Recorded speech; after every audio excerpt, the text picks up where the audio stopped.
Bonjour les amis et bienvenue à la Rosée du matin. On va continuer aujourd'hui notre petite série sur le courage parce que Dieu va vous parler aujourd'hui et il va vous inspirer à saisir le courage qu'il vous donne. Vous savez, il nous faut tous le courage pour accepter la mission de Dieu ou plus précisément prendre le relais. Parce que nous sommes appelés à collaborer de génération en génération et vous avez certainement reçu le bâton de ceux qui vous ont précédé et un jour vous allez être les personnes qui passent le bâton à vos successeurs. C'était bien le cas de toute manière pour Moïse et Josué. Et dans Deutéronome 31, de versets 1 à 8, nous lisons des choses très révélatrices concernant le courage qu'il faut pour accepter le bâton de la génération précédente, mais aussi pour passer le bâton à nos successeurs. C'est à ce moment-là où Moïse entend la voix de Dieu lui dire « Tu ne passeras pas ce Jourdain, tu vas pas traverser le fleuve, tu vas pas entrer dans la terre promise. » Il avait quand même 120 ans, donc ça se comprend quelque part. Mais Moïse était appelé à amener le peuple à un certain point, à accomplir une certaine mission. Mais après, Dieu a décidé, c'est le temps de passer le bâton.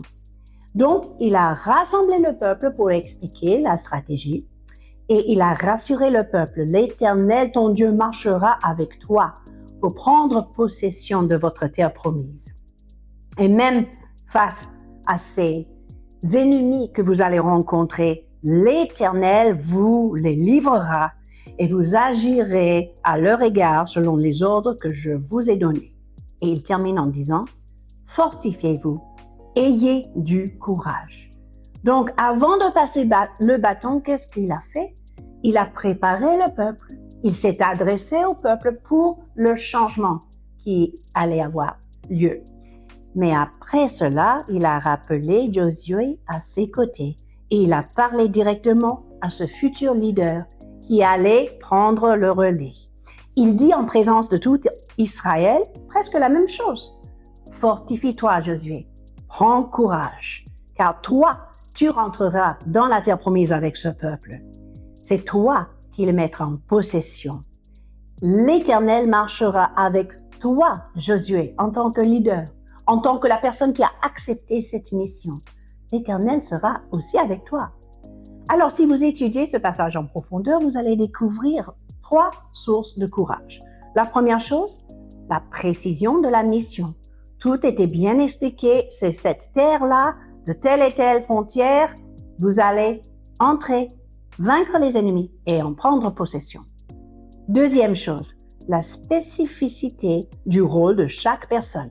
Il y avait le rôle de Moïse, suivi du rôle de Josué, et puis par la suite, vous allez voir les autres leaders qui prennent aussi leurs responsabilités. Mais la troisième chose est la plus touchante. 2 fois de suite, Dieu a dit, moi je serai avec vous. La troisième chose, c'est rien de moins que la présence de Dieu. Et c'est très intéressant de voir que premièrement, Moïse a transmis sa révélation à Josué. Il a donné les consignes, il a donné des directives, il a donné des promesses. Mais la deuxième fois, c'est Dieu lui-même qui a parlé à Josué. Vous savez, nous pourrons bien recevoir des directives de la part de nos responsables, mais c'est encore plus fort et plus percutant quand nous entendons pour nous-mêmes la voix de l'Éternel. C'est à chacun de nous d'identifier nos successeurs. Un jour, c'est peut-être vos enfants, on ne sait jamais. Il y avait le roi David qui a transmis la mission à son fils Salomon pour la construction du temple, par exemple, dans 1 Chronique 28. Mais aujourd'hui, j'aimerais que vous entendiez les mêmes paroles que Dieu a dit à Josué. Fortifie-toi, mon ami. Prends courage, mon ami. Obéis à la parole de Dieu. Fortifie-toi et prends courage encore. Pourquoi? Parce que vous êtes équipés pour avancer dans la mission de Dieu jusqu'au moment où vous passez le bâton à votre successeur.